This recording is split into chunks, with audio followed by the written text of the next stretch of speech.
Insomnia is huge today, and so is chronic fatigue syndrome. And they're separate, but in a way, they're partially linked because you don't feel very good if you have not had a good night's sleep. Another thing that can contribute to chronic fatigue, and I found this in about 9 out of 10 cases, I'd like to take you inside the cell to show you the main source of chronic fatigue syndrome. And if you will remember, when we looked at the cell and we looked at the glucose going in, we looked at the 20-step pathway that gives us 2 units of energy. And then we looked at the 8-step pathway that gives us 36 units of energy. And the difference is oxygen. This pathway uses oxygen. This pathway does not use oxygen. So there's one cause of chronic fatigue syndrome, and it's lack of oxygen at the cellular level. The root cause of chronic fatigue syndrome lies in a lack of oxygen at the cellular level. But how does this happen? Inside our cells, we have 2 primary energy-producing pathways. The first is the 20-step anaerobic pathway, which doesn't require oxygen and produces only 2 units of energy. The second, the 8-step aerobic pathway, relies on oxygen and generates an impressive 36 units of energy. Here's where the problem begins. When your body lacks oxygen, it defaults to the less efficient anaerobic pathway, which leads to energy depletion and fatigue. This lack of oxygen causes fatigue because it slows down energy production, increases toxic waste buildup, and disrupts the function of your cells. But when oxygen levels are sufficient, your cells function efficiently, producing more energy and reducing the waste that can lead to fatigue. So how can you boost your oxygen levels and reduce fatigue? Simple practices like nose breathing, regular exercise, and spending time outdoors can help. Let's explore why these activities are so beneficial for maintaining optimal oxygen levels. And so how we maintain proper CO2 levels is breathe in and out through the nose. If you breathe in through the nose and out through the mouth, you lose too much carbon dioxide. I don't know if anyone's tried it yet on their morning walk. Have you discovered how difficult it is? In fact, one lady said to me, "Barbara, it's impossible." Well, actually it isn't. It just seems very hard when you're not used to it. But you can train your body back into it. But what you'll find is that if you do breathe only in through your nose, and it seems like you're not getting enough, but if you breathe in and out through your mouth, yes, you'll get more air in, but it actually can't get into the cell. And it actually can't get into the blood first unless you've got 4 molecules of carbon dioxide. So breathing in and out through the nose, it actually monitors and maintains proper oxygen and carbon dioxide levels. That's why nose breathing balances blood gases. Your nose is a natural regulator of oxygen and carbon dioxide levels in your body. When you inhale and exhale through your nose, it ensures efficient gas exchange, allowing oxygen to reach your cells effectively. This supports the aerobic respiration pathway, giving your cells the 36 units of energy they need. But when you breathe through your mouth, you tend to overbreathe, lowering your carbon dioxide levels. Without the right balance of carbon dioxide, your body struggles to deliver oxygen to your cells, leaving you tired. This forces your body to rely on the inefficient anaerobic pathway, producing only 2 units of energy. Nose breathing also filters, warms, and humidifies the air you breathe, which improves lung function. Mouth breathing, on the other hand, exposes your airways to cold, dry, unfiltered air, which can cause irritation and inflammation. Another fact, breathing through your nose increases nitric oxide production, which dilates blood vessels and improves oxygen delivery to your cells. Now, what about exercise? How does it affect your energy levels? Let's dive into that next. And then we come to the cell and we find the same thing. So if a person's exercising, and we looked at the other day how both of these pathways speed up, and so the more carbon dioxide is produced when more oxygen and glucose is being used. And so again, you need 4 molecules of carbon dioxide to get 4 molecules of oxygen into the cell. So if you don't have enough carbon dioxide, then only 2 molecules of oxygen is going to get into the cell. And you know what that means? A lot of your cells are going to have to run up there because there's not enough oxygen. And if you say to someone with chronic fatigue syndrome, do you exercise? What's the answer? Oh, you don't understand. I don't have enough energy. Well, guess how you get it? And you start where you're at. And one lady said, first day she walked around the block. Second day she walked around it twice. Third day she walked around it 3 times. Can you see what she did? Little by little by little, and always nose breathing. So exercise and nose breathing, both of them have a powerful effect on the oxygen levels at the cell, and that's what's going to give you the energy. There's an important link between exercise, carbon dioxide, and oxygenation. When you exercise, your cells produce more carbon dioxide, which helps oxygen enter the cells. You need 4 molecules of carbon dioxide to allow 4 molecules of oxygen to enter. Without enough carbon dioxide, only 2 molecules of oxygen can get through, which means less oxygen for energy production.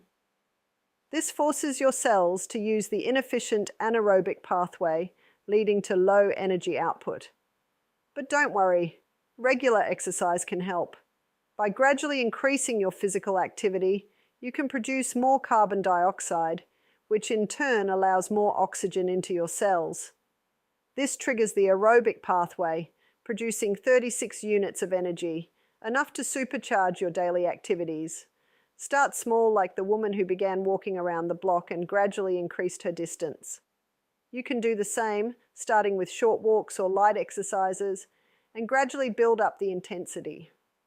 Exercise not only boosts your energy, but also increases mitochondrial density, allowing your cells to produce even more energy. It's a win-win for combating fatigue. Now let's discuss another major contributor to chronic fatigue, mold.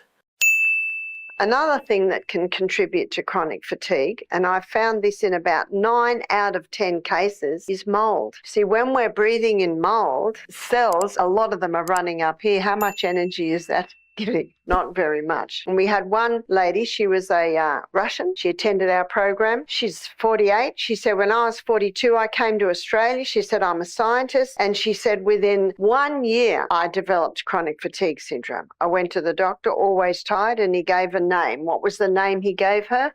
Chronic fatigue syndrome. And when you're given that name, does it help? It doesn't tell you the cause. It doesn't tell you the cures. It's just a name. She said to the doctor, do you know, I find that there's a lot of mold in my flat. He said, it's got nothing to do with it. She struggled on for another year until she heard about a doctor in Sydney that specialises in chronic fatigue syndrome. It took her a few months to be able to get into him, and the first question he asked her was, tell me about the house you live in. She said, well, I actually live on the bottom floor of a block of apartments, and so here in the northern hemisphere, it would be the northern side, yeah?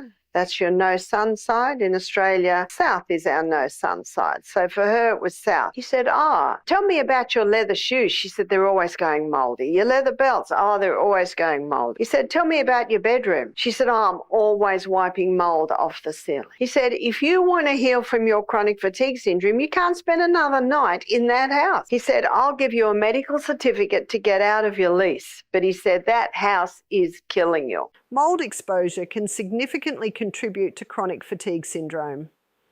When mold spores and mycotoxins enter your living space, they can impair oxygen utilization within your cells. This forces your body to rely on the inefficient anaerobic pathway, producing only 2 energy units, which leaves you feeling drained. The good news is that you can restore your energy by identifying and eliminating mold in your environment. Mold thrives in damp, poorly ventilated areas, so regularly inspect your home for signs like musty odours, water stains, or visible mold growth. Proper ventilation, moisture control, and regular cleaning are key to preventing mold and maintaining a healthy living space. Next, let's talk about something that may surprise you, the connection between pets and fatigue.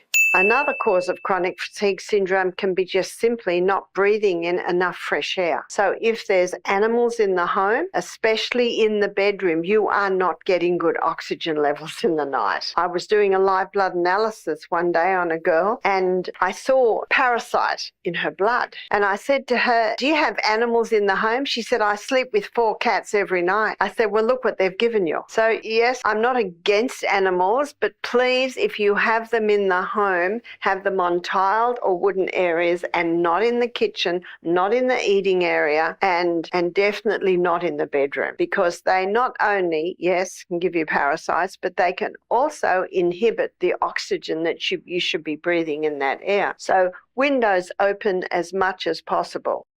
While we all love our pets, they can impact the amount of oxygen we take in. Here's how. Oxygen is essential for energy production, but pets can consume oxygen and their dander can affect air quality. Poor air quality can limit the fresh air you breathe, reducing your oxygen intake and, consequently, your energy levels. However, you can manage this by designating pet-free zones in your home, like the bedroom or kitchen, and by keeping your living environment clean and dust-free. This will help improve the air quality in your home, allowing you to take in more fresh oxygen and feel more energized. Now let's shift our focus to another cause of fatigue, wheat. There's another one that I have found, and that is an intolerance or an allergy to wheat. So when the digestion cannot handle this new hybridized wheat because of its very complex structure, if the digestion's not working well, you look at the energy in the afternoon after you've eaten wheat, the energy is just gone. Did you know that modern hybridized wheat could be sapping your energy? Let me explain. The structure of modern wheat has become more complex, making it harder for your body to digest. When your body struggles to break down wheat, it diverts valuable energy resources away from other processes, leaving you feeling fatigued. Wheat intolerance or sensitivity might also be the hidden culprit behind your constant tiredness. As your digestive system works overtime to process wheat, it triggers inflammation. Inflammation uses up your body's energy reserves, leading to sluggishness and fatigue. Moreover, the connection between your gut and brain plays a significant role in this energy drain. When your gut is inflamed, it sends distress signals to your brain, leading to brain fog and low energy. So what's the solution? You might consider experimenting with a wheat-free diet to see if it helps. There are plenty of delicious alternatives like quinoa, brown rice, and other gluten-free options that are easier on your digestive system and can restore your energy. Now, let's explore one of the biggest causes of fatigue, insomnia.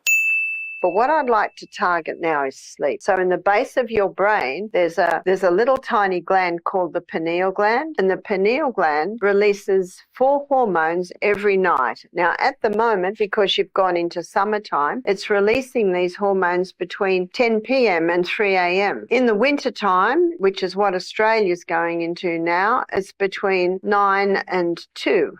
So it's melatonin that's responsible for the increase in healing in the night. Every morning I wake up, I just wake up. And I know the reason I wake up is because my fix and rejuvenate nighttime hormone has done its fix and rejuvenation and it's time to wake up. One of the major causes of fatigue is poor sleep, and it all ties back to the tiny but powerful pineal gland in your brain. The pineal gland is responsible for releasing melatonin, the hormone that regulates your sleep-wake cycle and helps your body heal and rejuvenate during the night. Melatonin production peaks between 10 p.m. and 3 a.m. in the summer, and between 9 p.m. and 2 a.m. in the winter. Melatonin is crucial for repairing your cells, tissues, and organs while you sleep. It also boosts immune function, reduces inflammation, and replenishes your body's energy reserves. But when you don't get enough sleep, or if you suffer from insomnia, your melatonin levels drop. This leaves you vulnerable to fatigue, brain fog, and a host of other health problems. Even if you think you're getting enough sleep, certain habits might be interfering with your rest. Let's take a look at one surprising factor: polyester blankets. And another thing to be mindful of is natural fiber in the bed. So it was a couple of months ago, I was staying somewhere and they had cotton sheets. I was very happy to see that. They had a cotton quilt, thin cotton quilt. And then they said, if you get cold, there's a nice warm fluffy blanket there. And as soon as I thought it was polyester, so I rolled it up and put it on top of the cupboard. See, there are two different types of air, most air that we breathe, and one is negative ions, and negative ions are electrically charged oxygen molecules. And you will get negative ions in the thunderstorm, you get negative ions, the ocean waves, waterfalls give off negative ions. Negative ions are given off whenever there's moisture, movement and air. On the other hand, we've got positive ions, and positive ions with their positive charge are the negative. Well, when I say negative, they're the not good ones. And positive ions, you'll find them high before the thunderstorm, and positive ions have the effect to increase inflammation in the body. So what's the air like before a thunderstorm? It's heavy. In fact, we often say, I can feel a storm coming. And if someone has arthritis, I'll say, oh, my arthritis is hurting me, because those positive ions can cause a reduction of serotonin and also can cause inflammation increase. Those polyester fabrics are giving off positive ions, and positive ions, like attracts like, positive ions attract more positive ions. Did you know that polyester blankets could be causing you to feel more tired? It all has to do with ions. There are two types of ions: negative ions, which are beneficial, and positive ions, which can lead to fatigue and inflammation. Negative ions, which are abundant in nature, like near oceans or waterfalls, have a refreshing effect on the body. Positive ions, on the other hand, are linked to increased inflammation, and inflammation reduces your energy levels by impairing your cells' mitochondria, the tiny powerhouses that produce energy. Polyester fabrics, including blankets, tend to accumulate positive ions.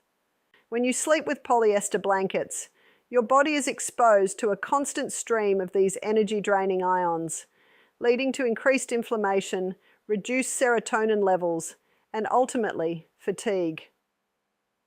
So how can you improve your sleep and reduce fatigue? The answer is simple. Switch to natural fibers like cotton, which provide comfort and are rich in beneficial negative ions. By making this small change, you can promote better sleep, reduce inflammation, and wake up feeling more energized. Remember, the causes of fatigue are often subtle but powerful. By addressing the root causes like poor oxygen intake, mold exposure, wheat intolerance, and even the fabrics you sleep with, you can transform your energy levels. If your fatigue persists, be sure to consult with a healthcare provider who can help you identify the underlying cause and develop a personalized plan to restore your vitality. If you found this video helpful, please like, share, and subscribe to our channel, and don't forget to click the notification icon to stay updated on future content. Thanks for watching.